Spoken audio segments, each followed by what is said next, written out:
Es duro recordar. Ya empezaron pues a matar gente. Se va o se muere.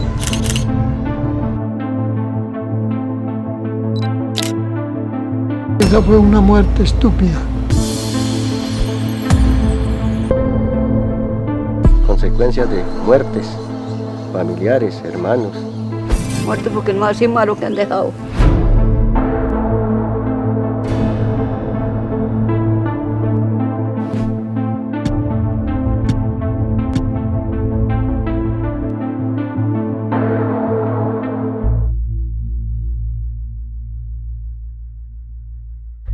Surgidas como una expresión de rechazo a las acciones de la guerrilla, un pueblo entero tomó sus oxidadas armas y con ellas hizo valer su vida, su familia, su gente y su pueblo. Ellos fueron los sanjuaneros, ubicados en el corregimiento de San Juan Bosco de la Verde, en el municipio de Santa Elena de Lopón, Santander. Así en Santa Elena de Lopón, mi nombre es Ovidio Peña Cruz. José Ángel Mora Vera. Bueno, mi nombre es Robinson Mora, tengo 40 años. Arnulfo Márquez Otero. Luis José Pardo Camacho. Mi nombre es Edelberto Riaño Moyano, nací en San Juan Bosco La Verde.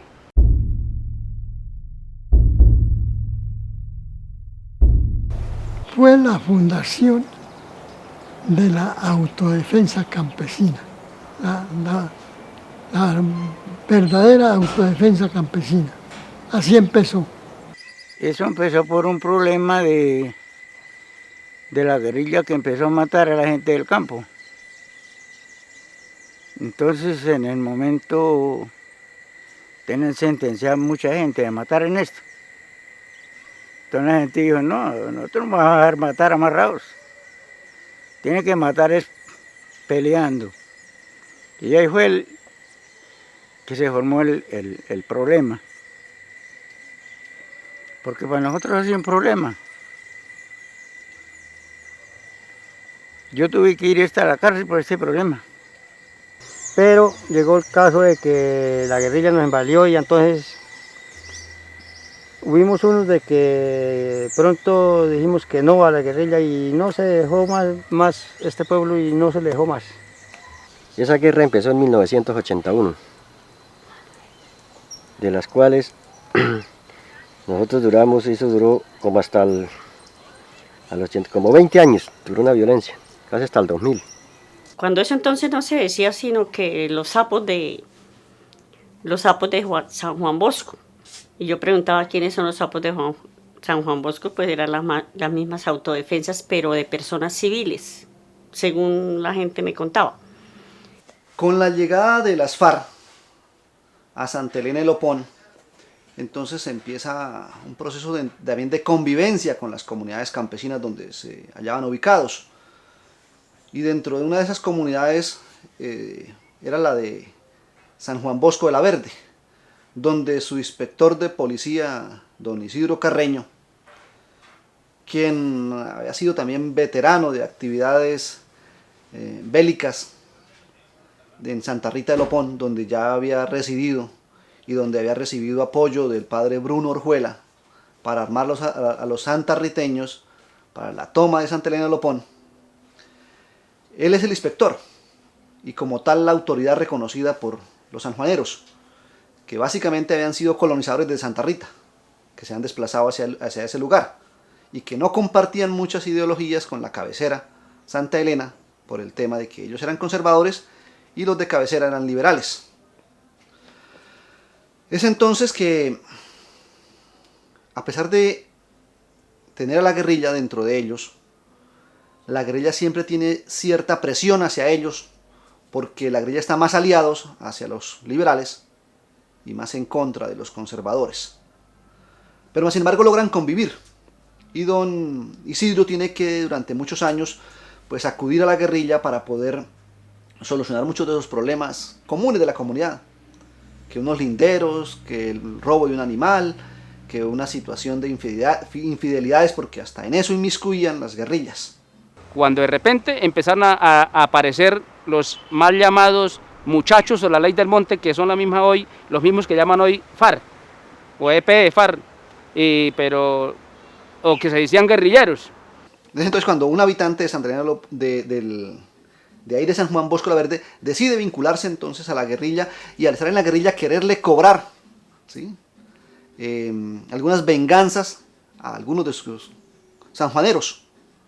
Y es entonces cuando don Isidro tiene que ponerse en la raya, manifestarle a los comandantes Manuel y Albeiro, que eran los comandantes de la guerrilla, que él no iba a permitir que en su comunidad hubieran muertos. Y como la guerrilla insiste en hacer esas ejecuciones, entonces él organiza su comunidad y empieza entonces lo que se llamaría la época de la autodefensa. En la región de, por ejemplo, aquí de San Juan Bosco se creó un grupo que llamaban autodefensas también, antes de llegar los otros. Yo creo que fue por ahí en el 90 o antes, pero era más que todo por la causa. Ahí no había coca, no había... La causa era defenderse en ellos, porque la guerrilla quería matar un poco de gente, entonces ellos se organizaron y se defendieron. Eso fue las autodefensas de San Juan Bosco. Bueno, la gente de San Juan, hasta donde yo tengo conocimiento, fueron campesinos que por primera vez las autodefensas de Colombia fueron conformadas en el municipio de San Juan, pero fueron conformadas no porque la gente quisiera armarse, no porque la gente quisiera formar una violencia, sino por defender su propio territorio de las manos de la guerrilla que los estaba apretando en ese entonces. San Bosco es un corregimiento donde se crearon las autodefensas por don Isidro Carreño. Él falleció hace ya como 3, 4 años, más de 5 años falleció él. Él que creó las autodefensas a nivel nacional de Colombia, ¿no? Donde se crearon las autodefensas en San Bosco la Verde. Él manejó todo esto, la zona del Carmen, San Miguel de Chucurí, empezaron las autodefensas. Y ahí ellos salieron grupos armados de ahí, misma gente de la región, a combatir la guerrilla. Esto era zona guerrillera. Me acuerdo en la juventud, cuando yo tenía 12 años, 13 años, la guerrilla se andaba para adelante y para atrás, toda la gente se cansó de combatir con la guerrilla, pidiéndole así, matando gente. Y toda la gente se armó. Pues aquí la verdad no se armó, gente de San Juan Bosco sí, el campesino, que la guerrilla pues mató mucha gente allá, entre ellos se cansaron, empezaron a armar a la gente, entonces ellos prestaban guardia unas noches, iban turnados para que la guerrilla no los azotara. Hicieron enfrentamientos bravos, mataron muchos guerrillas ellos con escopetas y de jisto por ahí, combatían la guerrilla. Era muy gente valiente, campesinos que lucharon de veras por una causa. Pues pasó fue que un domingo de Ramos se reunió don Isidro, como era el inspector, y él se reunió con Manuel y Arcesio. Entonces le comentaron de que tocaba venir el miércoles santo a matar unos de aquí San Juan. Tenían como unos 5. Estaba Manuel, estaba Ramiro Barrera, estaba Nicanor Leal, estaba el difunto Telegro y don Luis José. Los iban a matar el miércoles santo. Entonces el viejo, como eran amigos de él, no se aguantó. Él vino y los reunió y dijo: bueno, mijos, la guerrilla, Manuel y Arcesio va a hacer esto y esto el miércoles santo. Verán que ustedes qué van a hacer. ¿Se van a defender o se van a dejar matar? Les dijo el difunto Isidro. Cuando ellos, organizados y armados con escopetas, con revólveres, con tramperos, empiezan a defenderse de la guerrilla y entonces a confrontarla, a salir a pelear con ellas, a marcarles límites y a no dejar que la guerrilla entonces actuara en contra de los habitantes de ese corregimiento. Vino un encontrón con la gente de ahí, de manera que en cierta manera se desafiaron y les dijeron que no les colaboraban más. Les dijeron los de San Juan y la guerrilla dijo: pues si no colaboran hay guerra, y los de San Juan dijeron pues que haya guerra, y hubo guerra durante años. Y aquí tienen sentenciado como 8 personas. En ese entonces nosotros dijimos que no nos íbamos a dejar matar así. Ese fue el motivo, de hermanos, y de tener que combatir contra ellos. Entonces ya iban a empezar a matar gente en San Juan Bosco, cuando de repente resultó un grupo en San Juan Bosco la Verde, de la nada, que se llamaban grillos o guías se llamaban esos muchachos, los que tomaron la decisión de decir: no nos vamos a dejar matar mancilladamente, vamos a luchar. Porque es que cuando eso empezaron pues, el que tenía más saliva hacía matar a otro. Entonces la guerrilla no hacía sino cualquier chisme, llegaban y pum pum, le pegaron un par de tiros a otro, sin qué ni más. Se formó el grupo, había líderes, una familia Carreño era como la que lideraba todo esto. El ejército los ayudó, lógicamente. Nos llamaban los grillos, nos llamaban nosotros, al último dijo nosotros qué grillos ni qué nada, nosotros hacemos esas autodefensas, que nosotros autodefendemos nuestras tierras, nosotros peleamos era por las tierras. Aquí que nos tocó combatir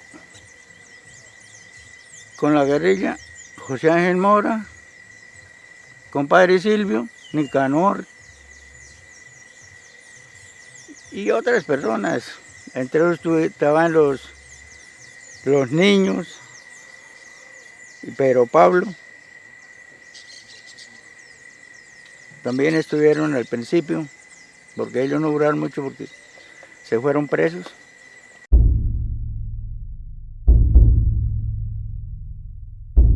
La guerrilla entonces reacciona cercándolos, limitándoles el acceso a alimentos.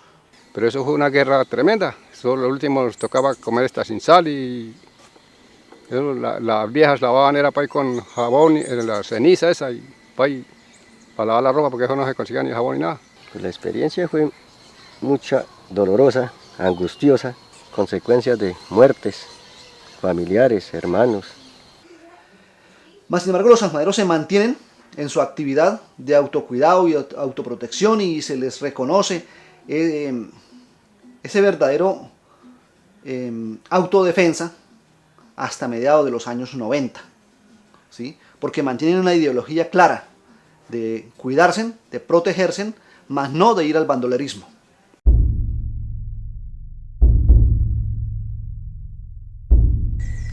Ya, después de eso ya vinieron nuevas organizaciones que ya nosotros nos hicimos a un lado y los dejamos a ellos. Lógicamente que el grupo se fue degenerando, se murieron los líderes, se acabaron los líderes, hubo divisiones, hubo abusos, de manera que poco a poco se va acabando el movimiento, se va acabando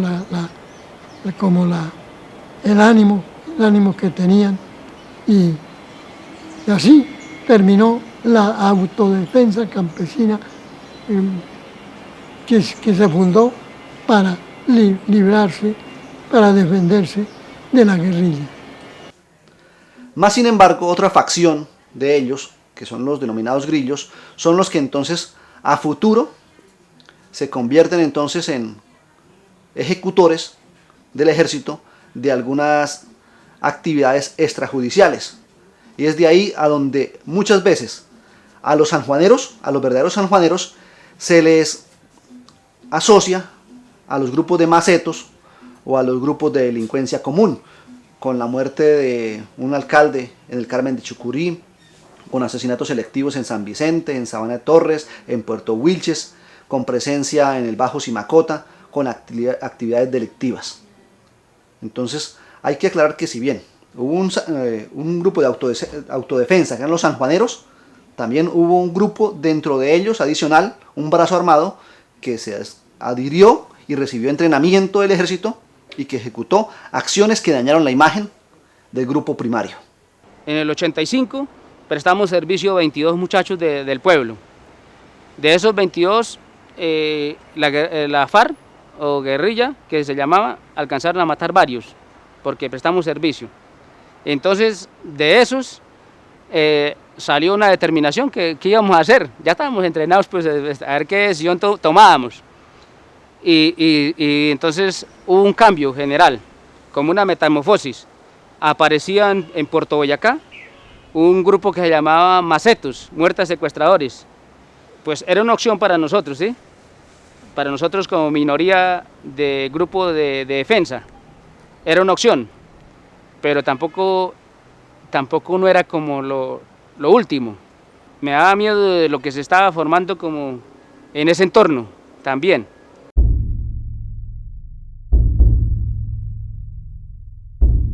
El difunto Isidro Carreño era un viejito chiquito.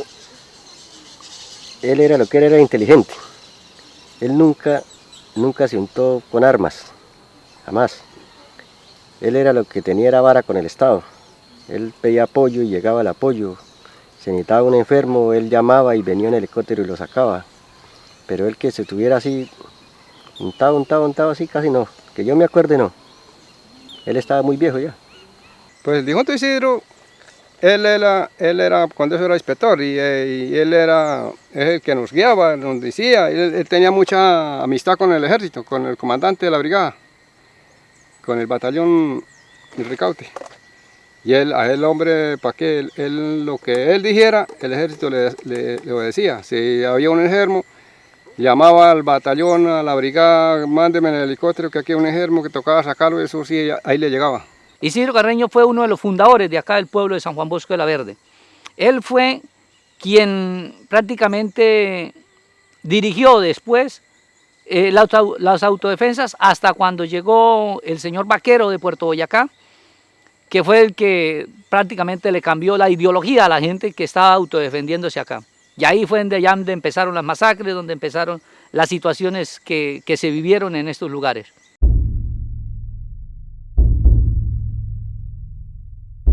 Un caserito, cuando yo llegué y asistí a esta casa y esa esquinera de allá.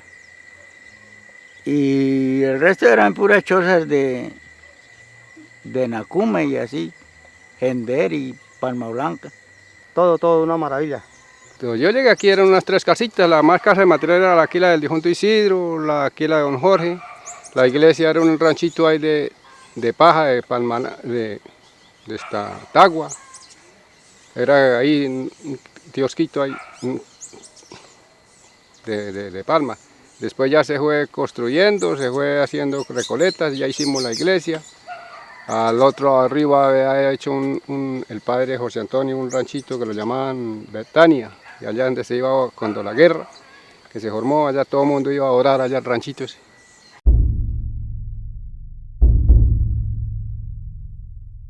Acá en este lugar, San Juan Bosco de la Verde, se vivió una violencia que prácticamente nosotros no tuvimos niñez. La vivimos, pero no como está viviendo hoy la juventud hoy en día. Por cuestiones de la violencia, nos tuvimos que limitar a muchas cosas. Nuestros padres tuvieron que enfrentar las guerrillas. Acá en San Juan Bosco fue donde se fundó prácticamente las autodefensas. Y queremos que la gente entienda el nombre de las autodefensas y los paramilitares de hoy en día. Cuando se empezaron las autodefensas, la gente empezó a defender la región, porque acá en San Juan Bosco venía una lista para matar la gente de acá de San Juan. Entonces la gente se tuvo que autodefender de las guerrillas. En ese entonces eran, sí, guerrilla, porque cuando eso era el ELN, creo que estaba en ese lugar, en ese entonces, en esta región. La gente tuvo que defenderse, defender las vidas de las personas. Acá hubieron muchísimos muertos de acá, de la gente campesina, entonces la gente tuvo que armarse, pero se armaron solo por defenderse. Ya cuando perdieron el rumbo de autodefensas a ser paramilitares, fue donde ya perdieron el objetivo que llevaban, que era defenderse. La niñez de nosotros fue una niñez casi que sin futuro, porque acá no, lo único que se escuchaba y se oía era violencia por todo lado. O sea, nosotros nos quedamos en ese, como en ese rol de desesperación, como de intimidez por parte del grupo armado.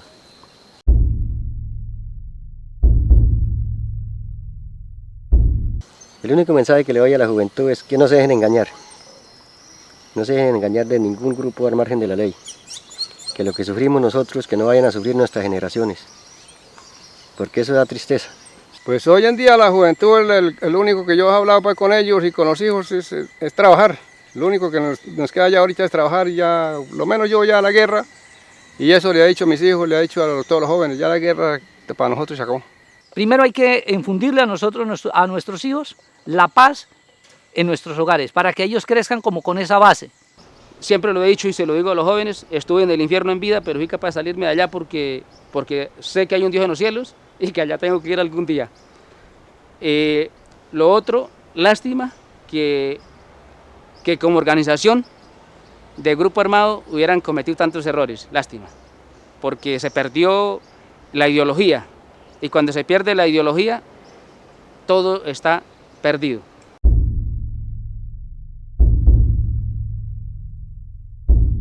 Aquí la violencia de San Juan Bosco no nos dejó sino ruinas porque ni carretera tenemos. El gobierno estamos desamparados del gobierno porque ya no tenemos ni carretera ni nada. La violencia lo único que dejó fue pobreza, porque en eso entonces no se podía trabajar. Y ya cuando empezamos a trabajar ya los años nos estaban cogiendo y ya no es capaz uno de salir adelante. Hoy yo no quisiera volver a saber, no quería volver a saber de violencia, nada. Ni le aconsejo ni a los muchachos ni a los viejos de la violencia, porque eso no trae bueno nada. Trae destrucción, desolación, muchas cosas. No tenemos ni carreteras, puentes, ni alcantarillados. O sea, tenemos una vida inestable, en la cual se pierde mucha comida, plátano, aguacate. Aquí se pierde mucho porque hay momentos que las carreteras se ponen pésimas, no pueden salir ni los carros.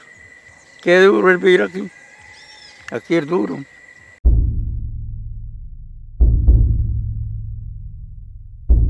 Yo bajé muchas veces y encontraba al pueblo así, y llegaba y sabía que me tocaba levantarme a las 4 de la mañana, porque a las 4 llegaba toda la gente a rezar el trisagio, a rezar el rosario, y querían la misa a las 4 de la mañana para pedirle a Dios que los librara de la muerte.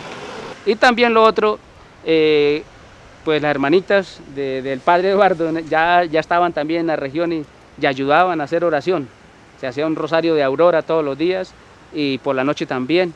Y eso ayudó que el pueblo se mantuviera como unido y que girara en torno de la fe, y eso los protegió también.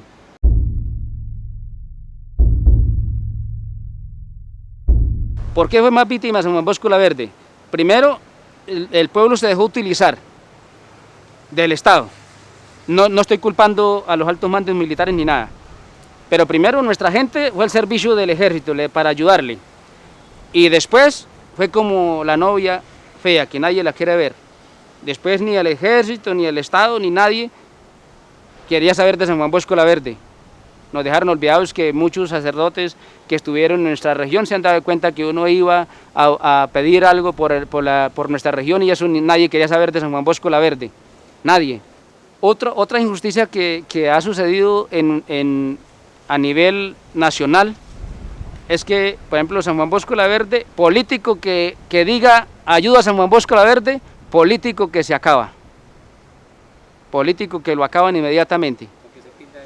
De una vez lo tildan de paramilitar.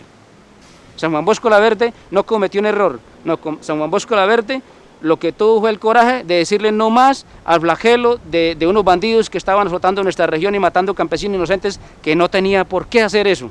Nosotros pues nos tocó duro, pero estamos vivos todavía.